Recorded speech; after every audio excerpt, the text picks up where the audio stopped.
A continuación, veremos el caso de un niño evaluado en condición de presunta víctima por violencia psicológica.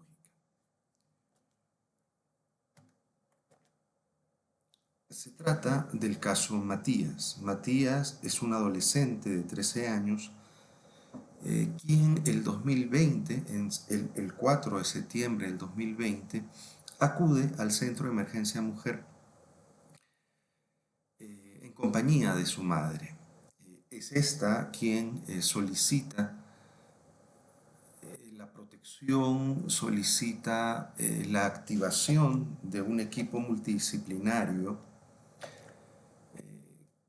que pueda proteger a su menor hijo de los supuestos hechos de violencia que el padre del menor estaría ejerciendo sobre él. Básicamente, la madre de Matías refiere o refirió que el padre biológico de Matías, quien en ese momento vivía, radicaba en Estados Unidos, ejercía violencia psicológica sobre su hijo.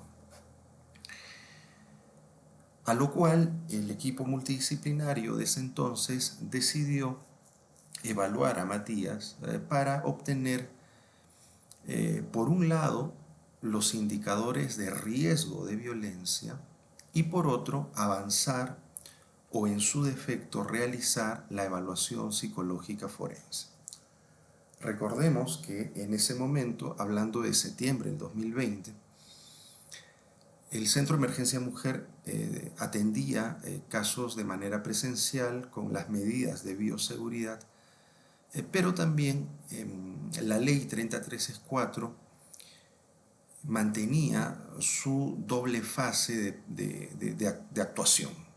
La primera fase de protección, donde solo se requerían indicios razonables de violencia para otorgar las medidas de protección. Y en la segunda fase exigía la evaluación psicológica forense que determine la afectación psicológica de la víctima para poder realizar la respectiva fase de sanción. Son fases que al día de hoy se mantienen vigentes, la ley sigue trabajando con la misma estructura, pero en ese entonces se aprovechaba la presencia de las presuntas víctimas para o avanzar el informe psicológico con la primera sesión y en la mayoría de los casos culminando con el proceso de evaluación. También recordar que en ese entonces el Ministerio de la Mujer y Poblaciones Vulnerables no había actualizado, no había homologado sus parámetros y sus lineamientos técnicos metodológicos a la guía del Ministerio Público. Esa situación ocurre en julio del 2021, cuando el protocolo del Ministerio de la Mujer, el SEM, se homologa a la guía técnica del Ministerio Público del año 2016. Actualmente, en el año 2025, el protocolo del SEM está homologado a los lineamientos y parámetros de la guía del Ministerio Público del 2016. Esto es algo muy importante que también analizaremos en clase, ya que el Ministerio Público no solamente ha actualizado esos lineamientos del 2016, sino que en julio del 2025 ya tenemos una segunda versión de la guía actualizada.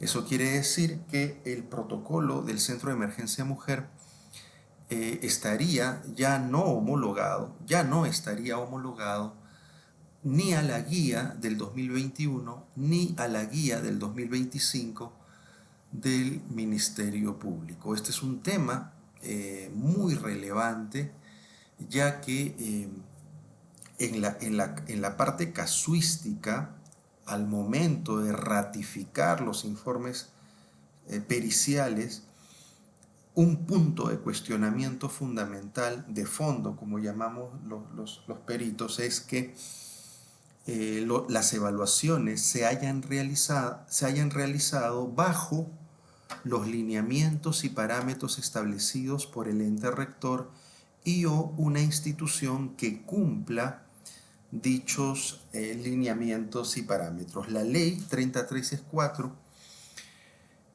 no diferencia el valor probatorio de las guías, pero sí indica que estos informes psicológicos deben ser llevados a cabo mediante lineamientos y parámetros establecidos por una institución. Se entiende que la homologación es fundamental.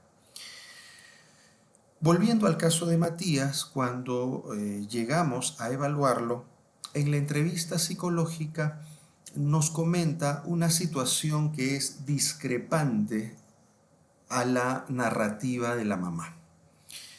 Para Matías, su padre no lo presiona, no lo agrede, no lo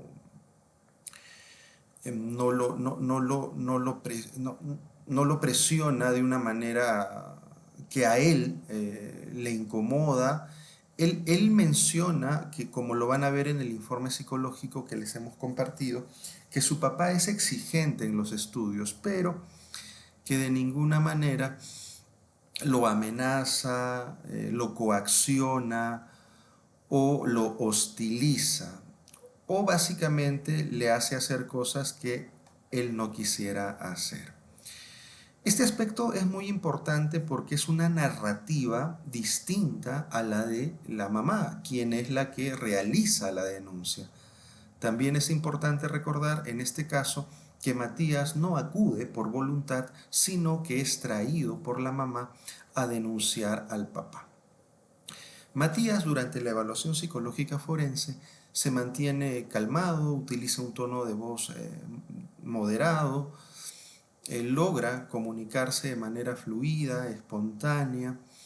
Observamos y registramos la conducta de Matías en la cual no podemos determinar indicadores, por ejemplo, de problemas internalizantes y o externalizantes.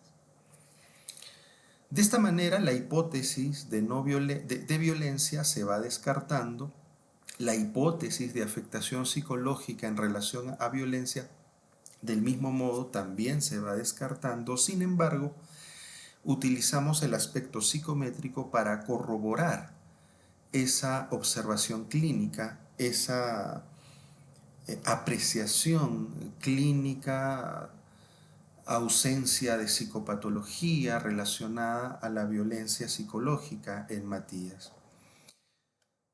Al observar que no hay indicadores de sintomatología ansiosa, decidimos medir la sintomatología depresiva. Tampoco fue necesario medir el aspecto intelectual porque el historial, la historia de vida de Matías fue más que suficiente para poder corroborar que su estado intelectual y cognoscitivo estaba también estable. Del mismo modo, la anamnesis nos ayudó a ver que había una secuencia de parámetros normalizados en su desarrollo socioemocional, y por otro lado también nos permitió observar indicadores de un probable conflicto entre los padres a raíz de que Matías estaba pensando en estudiar sus estudios superiores, valga la redundancia, en el país de Estados Unidos. Y Matías, si bien no estaba próximo a terminar la secundaria, pero ya se encontraba en dicho estadio de la educación básica regular, pensando ya en una carrera universitaria. Esto es algo que muy probablemente haya generado una motivación secundaria en la madre de Matías para poder activar esta denuncia y con ello impedir el acercamiento y o la comunicación entre el menor y su padre, pero sobre todo impedir la salida de Matías al extranjero. Definitivamente esta es una hipótesis que nosotros analizamos en conjunto dentro del equipo multidisciplinario, justamente para no validar el caso posteriormente. El caso, si bien es cierto, no se valida eh, utilizando el argumento de que no hay afectación psicológica y no hay dinámica de violencia, pero de todas maneras se tuvo que hacer un análisis multidisciplinario donde participó el abogado, la trabajadora social y el psicólogo o psicóloga.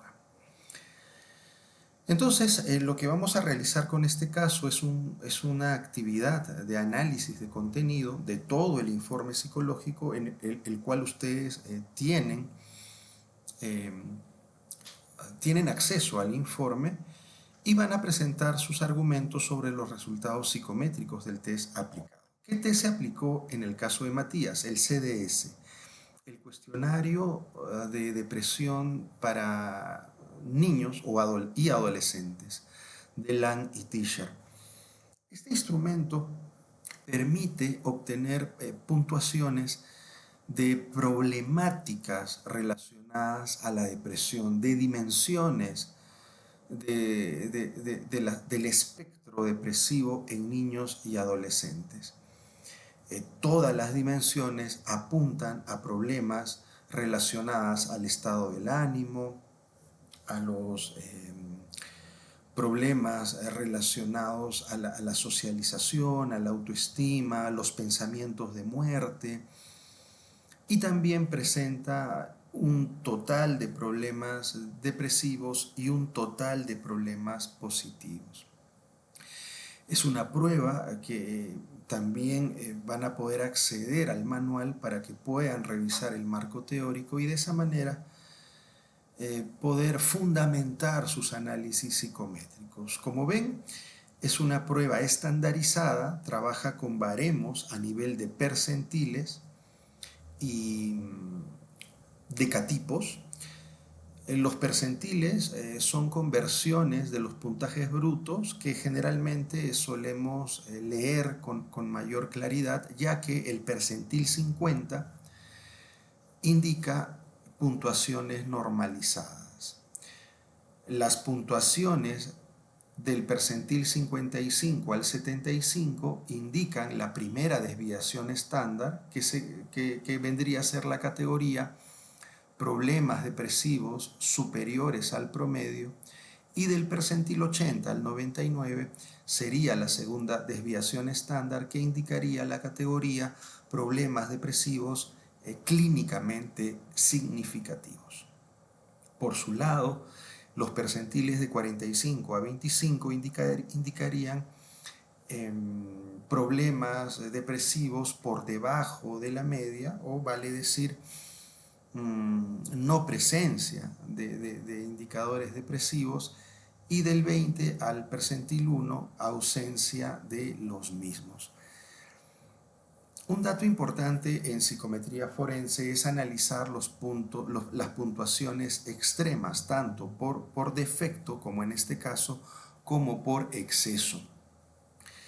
Es importante analizar las puntuaciones con un enfoque forense y sospechar de que estas puntuaciones, que están muy por debajo del promedio, no reflejen un sesgo de disimulación, o que probablemente la persona evaluada esté ocultando síntomas que en realidad sí pueda tener.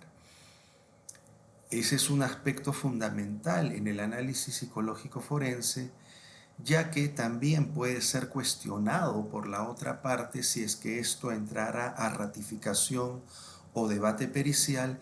Sería una pregunta básica que nos puedan realizar tanto los operadores de justicia como el perito de parte o el perito de oficio. El cuestionamiento estaría en el siguiente tenor: ¿cómo usted puede determinar que estos indicadores no sean producto de un sesgo de disimulación o de una impresión positiva o de una minimización, de una devaluación que esté haciendo la persona evaluada. Eso es algo que nosotros tenemos que controlar en todo el proceso de evaluación. De esta manera, estimados participantes, en clases vamos a generar las conclusiones acerca de este caso con sus respectivos análisis de contenido.